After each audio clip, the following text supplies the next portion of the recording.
하나님의 진단은 뭐냐면 모든 사람이 범죄하였고 그래서 멸망으로 갈 수밖에 없는 그런 존재에 처해 있다.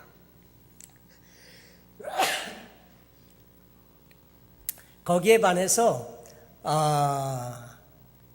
우리 예수님께서 주시는 하나님의 처방이 있는데 그것은 뭐냐면 예수 그리스도를 구주로 영접하고 그리고 독생자를 통해서 구원받고 하나님의 영원한 천국에 갈 수 있는 길을 소개해 주고 있습니다. 그리고 요한복음 4장에서는 사마리아 우물가에서 여인과의 대화를 통해서 자신이 누구신지 참 생수이신 자신을 소개해 주고 변화된 그 여인을 통해서 사마리아의 많은 분들에게 복음을 전하는데 그 이야기 속에서는 참된 예배에 대한 소개를 해주고 있습니다. 신령과 진정으로 드리는 예배, 이 산에서도 말고 예루살렘에서도 말고 그 대상과 상관없이 어디에서 드리든지 신령과 진정으로 드리는 예배를 우리 하나님께서 기뻐 받으시고 그렇게 예배 드리는 자들을 하나님은 찾으신다는 내용입니다. 그리고 5장에서는 38년 된 병자를 고쳐주신 일로 인해서 안식일에 대한 논쟁이 붙습니다. 내가 낫고자 하느냐? 낫기를 원합니다. 내 자리를 들고 일어나 걸어가라. 그랬는데 그 사람이 즉시로 나와서 자리를 들고 걸어갔는데 문제는 그날이 안식일이었다는 거죠. 그러면서 안식일에 대해서 트집을 잡는 그 유대인들과 변론을 하시면서 내가 안식일의 주인이다 이거죠. 그러면서 안식일에도 역시 그 근본 정신을 너희가 모르지만은 안식일에도 나는 살리는 일을 계속한다. 양이 구덩이에 빠졌으면 안식일일지라도 너희가 다 건져내지 않냐. 그런데 평생 병에 앓고 그 고생하던 이스라엘의 하나님의 자녀의 여건을 내가 구원하는 일이 뭘 잘못됐냐. 그러면서 안식일의 주인 되심을 이야기해 줍니다. 그리고 6장에서는 참된 메시아의 표적으로 오병이어를 소개하고 있습니다. 그리고 난 다음에 내가 하늘에서 내려온 생명의 참떡이다. 그 이야기를 해주고 있는 거죠. 그래서 예수 그리스도로 말미암아 그 참된 영의 양식인 예수를 먹고 우리가 영생을 얻을 수 있다는 것을 말씀해 주십니다. 7장에서는 예수를 따르는 근본 이유가 뭔지에 대해서 제자들에게 질문하고 떡 때문에 따르는 것이 아닌 영생의 말씀을 때문에 따르는 것을 지나서 이제는 더 나아가 예수님을 사랑해서 따르는 그 단계로 나아갈 것을 권유하는 내용을 살펴보았습니다. 오늘 8장 1절에서 11절까지에 있는 내용은 사람에게 있는 죄의 문제를 다루어 주고 있습니다. 간음을 하다가 현장에서 붙잡혀서 끌려온 한 여인이 있었습니다. 이 여인은 분명히 간음하지 말라는 십계명을 분명히 어겼고 그래서 율법대로 하면 이 여자는 성문 밖으로 끌려나가 돌에 맞아 죽을 운명에 처해 있는 그런 아주 가련한 여인이었습니다. 그런데 이 여자가 예수 앞에 서게 된 이유는 예수님을 함정에 빠뜨리려고 하는 서기관들과 바리새인들의 계략 때문이었습니다. 오늘 이야기는 그래서 이 한 여인의 이야기로 우리에게 소개가 되고 있는데 여러분 성경을 볼 때 이렇게 보시면 좋습니다. 성경을 보면서 이 이야기는 2000년 전에 간음하다가 현장에서 끌려온 어떤 여인의 이야기이지만 그 여인의 이야기로 끝나지 않습니다. 그리고 다른 큰 죄를 지은 어떤 다른 사람들의 이야기가 아니고 이것은 우리 이야기라고 하는 거죠. 예전에도 한번 말씀을 드렸지만 포도원 품꾼의 이야기 여러분 잘 아시죠? 포도원 주인이 아침 6시에 나가서 일터에 나가보니까 사람이 필요해요. 그래서 아침 6시에 이제 사람들 시장 입구에 줄 서서 노동 품팔이 하기 위해서 서 있는 사람들을 아침에 데려다가 포도원에 들어가서 일을 시킵니다. 내가 하루 종일 일하면 당시 노동자의 하루 품삯인 한 데나리온 주겠다. 9시에 나가보니까 또 사람이 있어요. 너도 포도원에 가서 일해라. 상당한 값을 쳐주겠다. 아니, 낮 12시에 가도 역시 사람이 있네요. 포도원으로 들여보냅니다.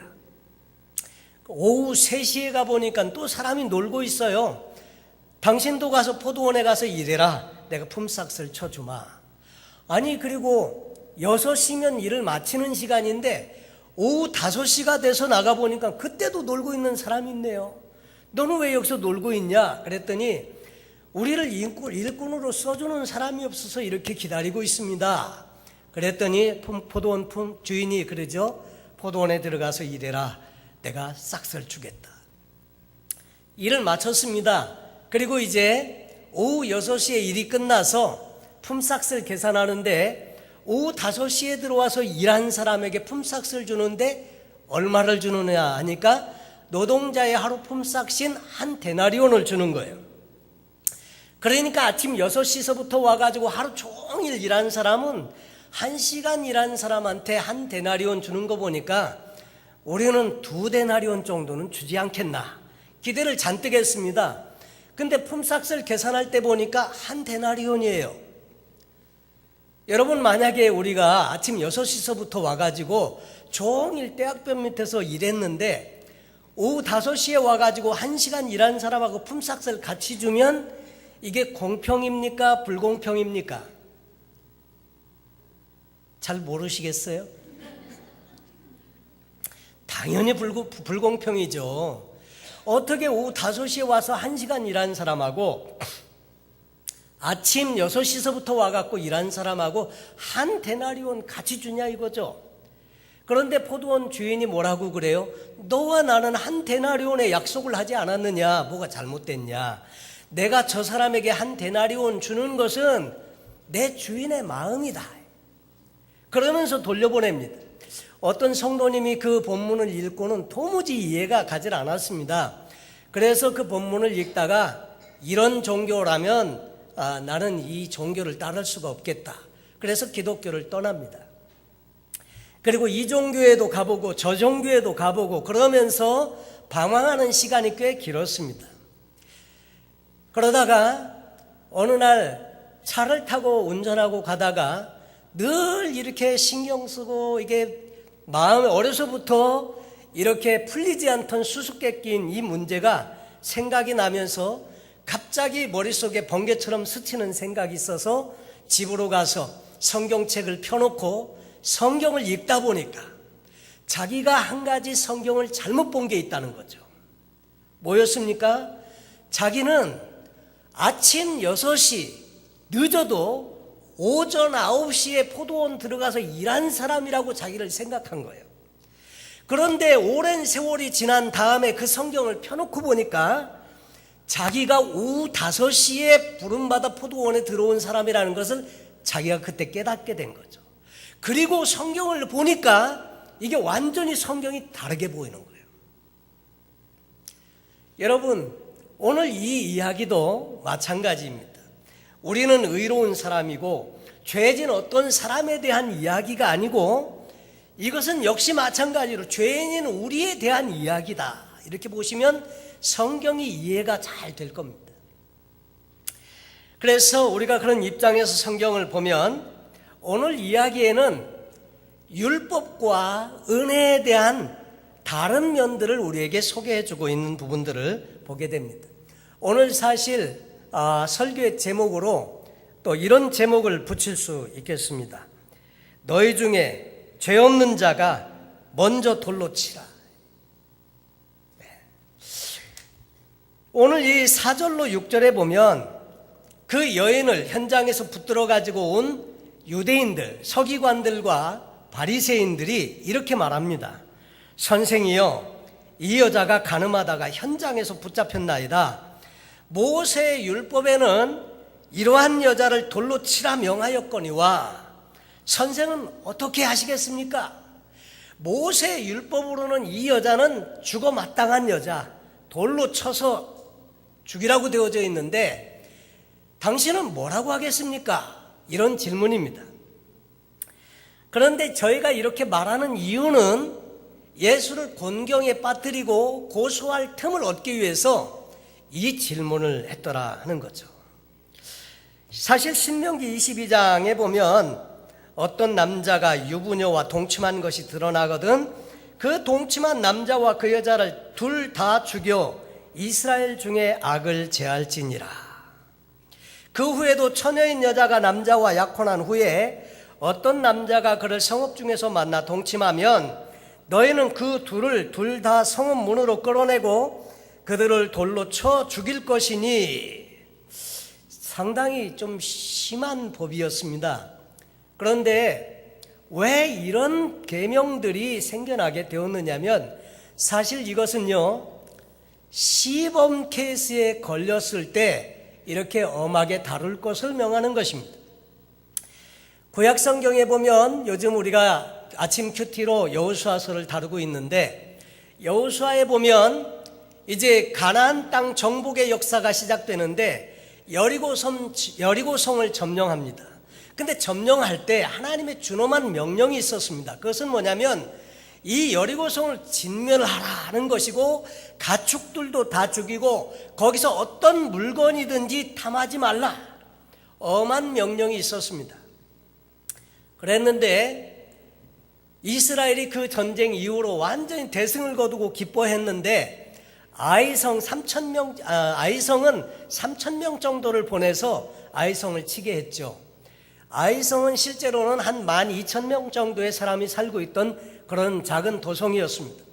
그랬는데 전쟁에서 그냥 어이없게도 대파를 당하고 이스라엘 사람들이 한 36명 정도가 죽임을 당하고 이스라엘은 완전히 그냥 기겁을 해가지고 도망쳐 왔다는 거죠. 어찌하여 이런 일이, 그 큰 여리고성도 우리가 무너뜨렸는데 어떻게 이런 일이, 나중에 여호수아가 죄를 무릅쓰고 하나님 앞에 앉아 있으니까 하나님이 가르쳐 주세요. 너희가 범죄했다 이거죠. 그래서 이스라엘 백성들을 지파별로 불러서 제비뽑기를 합니다. 제비뽑기를 하고 뽑힌 지파에서 또 그 가족들 단위로 해서 제비를 뽑으니까 나중에 누가 나왔습니까? 누가 나왔죠? 이미 다 알고 계시지만 이야기를 하지 않으시는 걸로 생각이 되는데 아간이라는 사람이 걸렸죠. 그 아간에게 어쩐 일이냐 이야기를 해보니까 이실직고하렸다 그랬더니 이야기를 술술 다 풀어내죠. 내가 마음이 탐심이 생겨서 은 200세겔 그리고 금 50세겔짜리 금덩이 하나 그리고 신할산 외투 한 벌을 내가 숨겼습니다. 그래서 장막에 가서 땅을 파보니까 숨겨놓은 것들이 그대로 있어요. 가지고 왔습니다. 가지고 와서 어떻게 했습니까?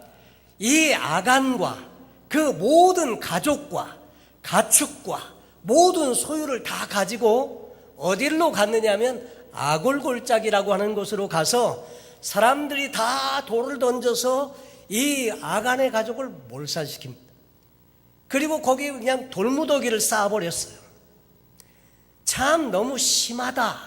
어떻게 가족들까지, 짐승들까지. 근데 이게 뭐라고요? 시범 케이스라고요. 저도 군대에 갔었을 때 시범 케이스를 한번 본 적이 있습니다. 관광버스 타고 전방에, 그때는 의정부 대기소에서 그냥 트럭 타고 가거나 뭐 이러면 가까운 곳에 배치되고 관광버스 타면은 전방으로 멀리 배치된다는 이야기를 들었는데 맨 나중하게 불러가지고 나가봤더니 관광버스 3대만 딱 남아있더라고요. 그걸 타고 한참을 들어가니까 포천인가가 나왔어요. 여긴가 보다 그랬는데도 계속 들어가는 거예요. 그리고 최전방에 들어가는데 보니까 해골바가지가 크게 있는 막 그 부대로 막 쭉 들어가는데 알고 보니까 백골부대라는 부대였습니다.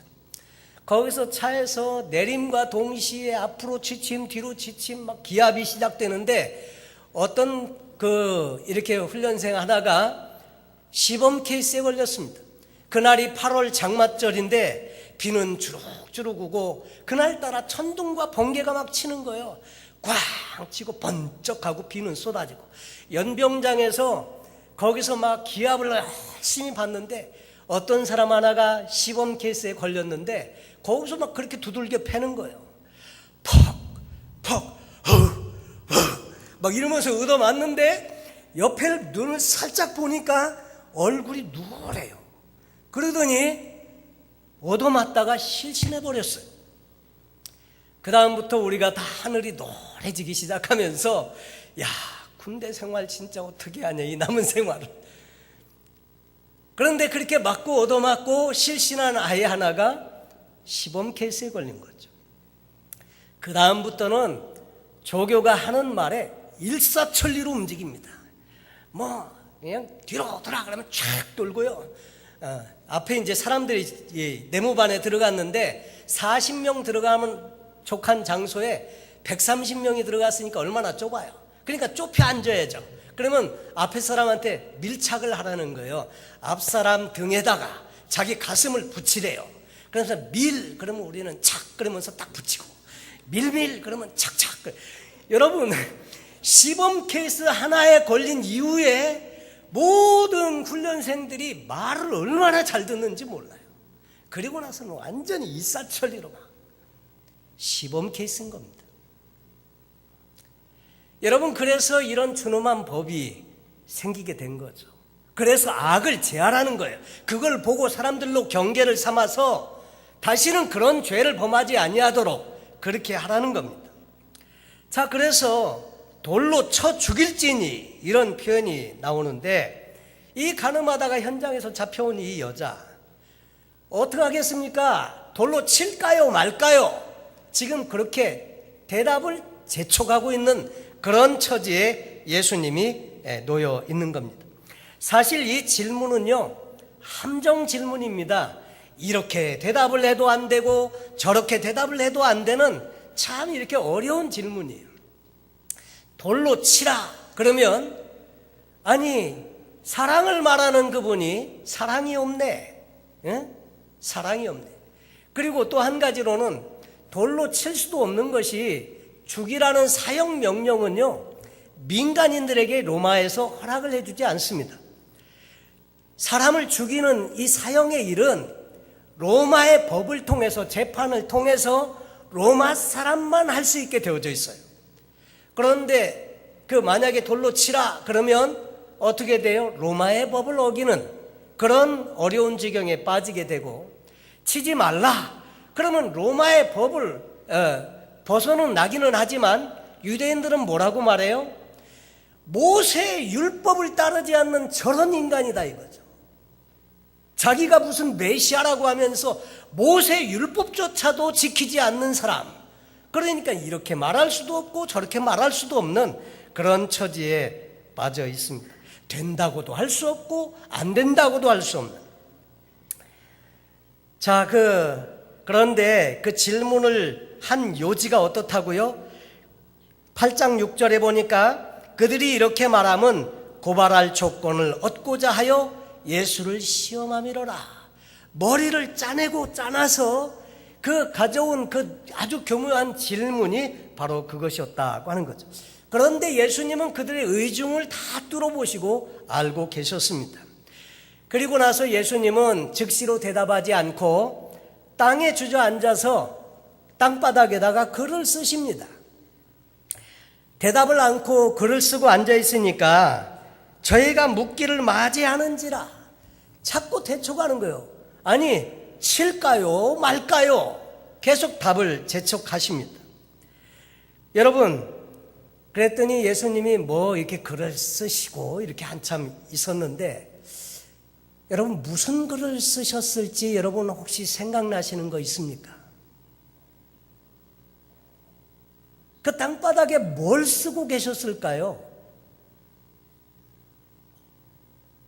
제가 보기에는 십계명을 쓰고 있었을 것 같아요.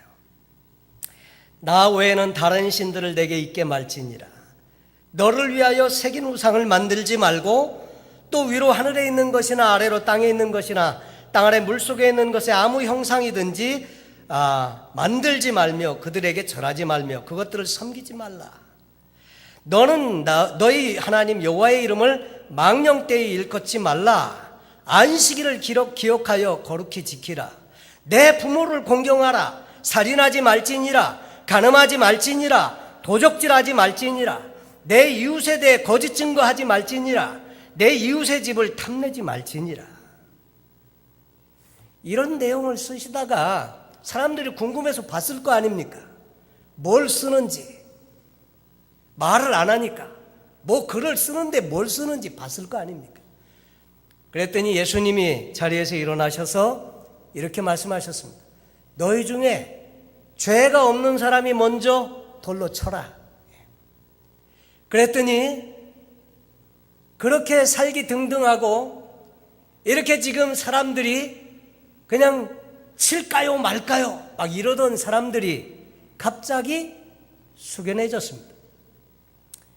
생각해 보니까 죄 없는 자가 돌을 치라는데 생각해 보면 다 죄가 있거든요. 드러내지만 않았을 뿐. 살인하지 말라, 간음하지 말라, 도적질하지 말라, 내 이웃의 집을 탐내지 말라, 부모를 공경하라 등등 보니까 다 죄인이기는 마찬가지인지라.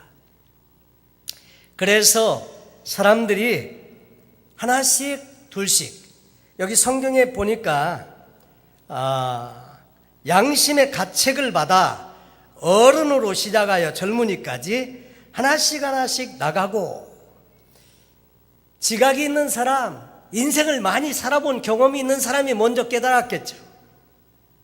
그래서 결국 하나씩 돌을 내려놓고 자기 집으로 돌아가 버리고 말았다고 하는 내용입니다.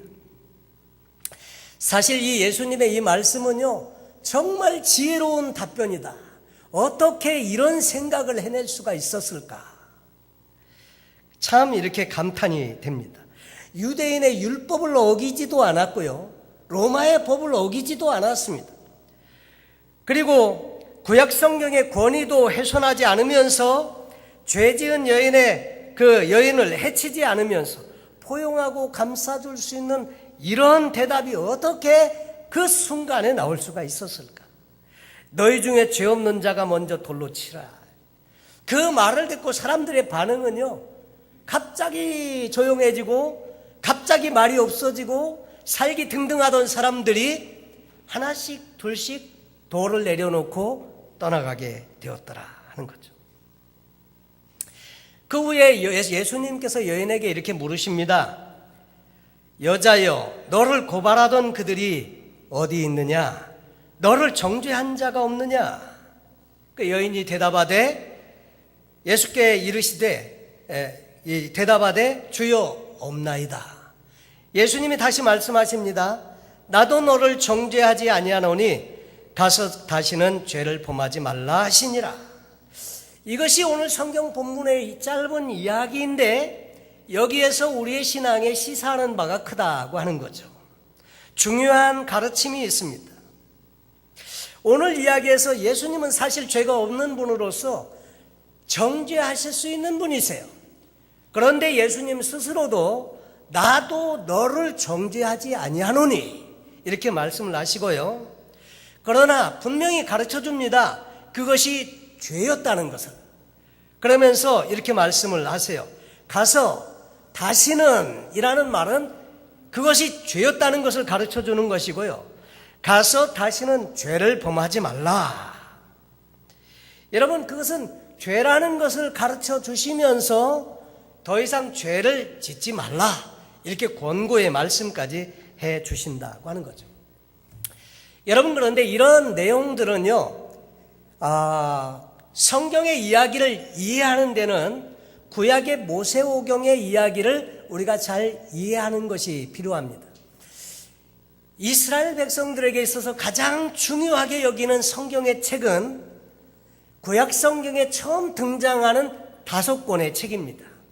모세가 기록한 책인데 그것은 창세기, 출애굽기, 레위기, 민수기, 신명기 이 5권의 책을 우리는 모세오경이라고 하고 유대인들은 이 책을 토라라고 이야기합니다. 토라는 계명들이라고 하는 뜻을 담고 있는데 이 토라에는 하라는 계명이 있고 하지 말라는 계명이 있습니다. 하라는 계명이 몇 가지가 있죠? 248가지가 있고요. 하지 말라는 계명은요, 365가지. 모르시는 분들은 적어 놓으시기 바랍니다. 전체 합쳐가지고 613가지의 토라의 계명들이 있습니다. 그런데 이 토라의 계명들은 하라는 것과 하지 말라는 것이 있는데, 하지 말라는 것은 365가지, 1년은 며칠이요? 365일. 그래서 하지 말라는 것은 매일 한 가지씩 이렇게 생각을 하면 365가지. 또 하라는 계명은요, 2의 배수는 4, 4의 배수는 8, 248가지. 이렇게 가르쳐 주어도요, 시간이 조금 지나면 하라는 게 365가지였는지 하지 말라는 게 365가지였는지 분명히 또 헷갈리실 거예요. 그러나 상관없습니다. 그런데 이 토라의 계명들은 이스라엘 백성들의 삶에 그 바탕을 이루고 있는 내용이라는 거죠. 그래서 계속 가나안 땅에 들어간 이후에도 그 계명들을 귀히 여기고 지키고 사느냐, 그렇지 못하느냐에 따라서 하나님이 그들을 보호해 주시고 함께 하시고 축복해 주시고 이런 것들이 있는지 없는지, 아니면 인간 막대기를 통해서 괴롭게 하고 힘들게 하고 이방 민족들을 통해서 우환을 가져다 주고 하는 이런 일들이 있는지가 그 내용으로 등장을 하고 있더라는 거죠. 그런데 여러분, 모세가 준 이 율법들, 계명들은 이스라엘 백성들이 뭐가 하나님이 원하시고 원치 아니하는 일인지를 모르기 때문에 구체적인 내용들을 통해서 가르쳐 주었습니다. 그 가장 기본이 되는 모법은 10계명이고 10계명에서 파생된 다른 계명들이 있고 이것들로부터 또 세분화되는 계명들이 그들에게는 유전으로 그들에게 남아 있었습니다. 자, 그런데 이 율법, 이런 율법들은요, 율법을 가지고 구원을 얻도록 율법을 주신 게 아니라 이 율법은 죄를 드러나게 하기 위한 목적이 있다고 하는 거죠. 그런데 이 율법을 가지고 어떤 사람은요, 사람을 죽이는 데 쓰고 어떤 사람은 살리는 데 쓰고, 뱀의 독도 물리면 치명적이지만 뱀의 독을 잘 사용하면 좋은 약이 될 수 있다고 하죠. 여러분, 이 율법은 하나님께서 기준을 정해놓으신 것인데 예수님도 그렇게 말씀하셨습니다. 너희가 율법은 많이 알고 있지만 율법을 지키면서 사는 사람은 없구나. 그러면서 요한복음에 보면 서기관과 바리새인들을 책망하는 내용이 나오고 있습니다. 여러분, 우리가 가지고 있는 이 하나님의 말씀, 이 말씀은 정죄하라고 주신 것이 아니고요, 어떻게 하라고요? 사람을 살리는 데 쓰라고요. 그러니까 정죄 시스템이 있고 살리는 은혜 시스템이 있다고 하는 거죠. 동일한 율법이고 동일한 하나님의 말씀이어도요, 어떤 사람은 아는 하나님의 말씀을 가지고 사람들을 정죄하는 데 쓰게 된다고 하는 거죠. 그런데 예수님은 이 땅에 정죄하러 오시지 아니하셨고, 내가 죄인들을 심판하러 온 게 아니고 내가 죄인들을 구원하기 위해서 이 땅에 왔다. 요한복음을 이해하시기 위해서는 요한복음에 예수를 어떤 분이라고 소개하는지를 염두에 두시고 성경을 보셔야 합니다. 요한복음은 예수님은 하나님의 아들로서 우리를 구원해 주시기 위해서 이 땅에 오신 메시아라고 하는 것을 우리에게 설명해 주고 있는 것이 요한복음이었다고 하는 거죠. 여러분, 그래서 복음이라고 하는 것, 복음, 은혜는 복음인데, 은혜, 예수 그리스도 그분이 은혜시고 예수 그리스도 그분이 바로 복음이신데, 복음은 어떤가 하면 다시 한번 기회를 주는 것이 복음이다 하는 거죠. 여러분, 한번 실수했을 때마다 하나님이 그때마다 징계하고 심판했다면 저를 비롯해서 여기 앉아 계신 여러분들도 여기에 살아남아 있을 사람은 아무도 없을 것입니다. 심지어 재산의 절반을 바치고도 초대교회 당시에는 아나니아와 삽비라는 부부가 그냥 고스란히 세상을 떠나게 되었는데, 여러분 만약에 그렇게 한다고 하면 저와 여러분이야 견디기가 어렵죠. 그런데 이 복음 때문에 오늘 우리가 이 자리에 존재하는 줄로 믿습니다.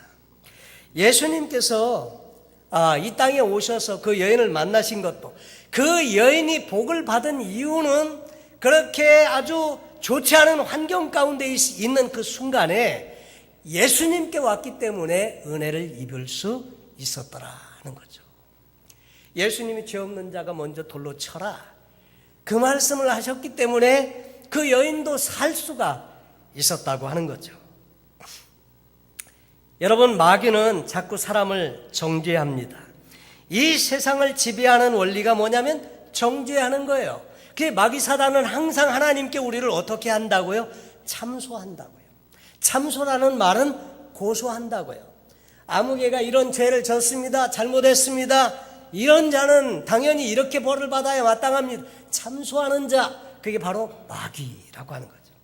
반면에 하나님께서는 우리에게 은혜를 베풀어 주십니다. 예수님은 우리에게 이렇게 변론해 주십니다. 그렇습니다, 그는 죄인입니다. 그러나 내가 그를 위해서 죄를 담당하고 십자가에서 내가 죽었습니다. 이렇게 변호해 주시는 분, 그분이 예수님이십니다.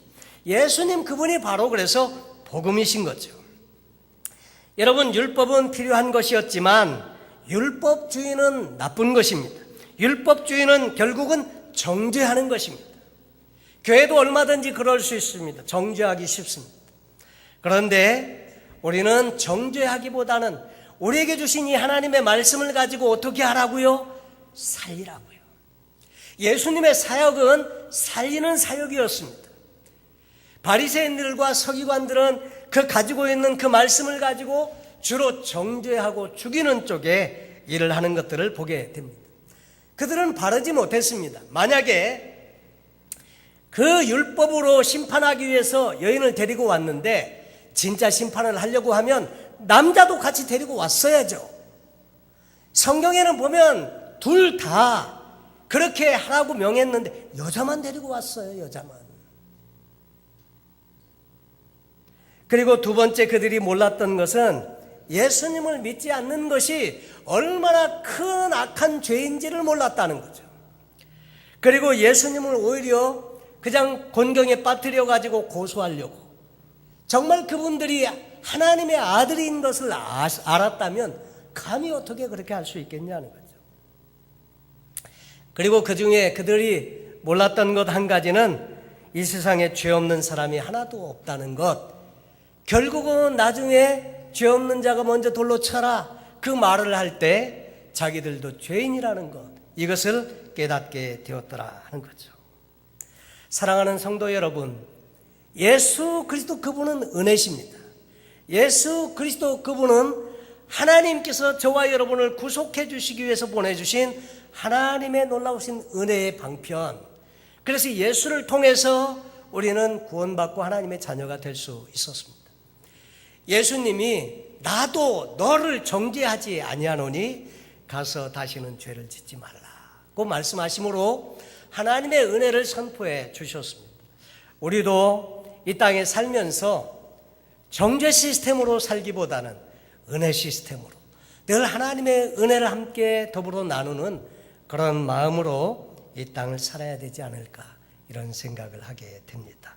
오늘도 이 말씀을 통해서 그 가늠하다 현장에 잡혀온 그 여인, 다름 아닌 우리 자신들의 모습을 대변하고 있고, 그런 그에게 우리 하나님께서는, 예수님께서는 은혜를 소개하고 있다고 하는 것을 우리가 기억해 보면서 이 하나님의 은혜에 감사하고 남은 생에 그 좋으신 예수님을 마음껏 증거하고 전하는 복된 삶을 사는 복된 저와 여러분 되시기를 예수님의 이름으로 축원합니다. 기도하겠습니다.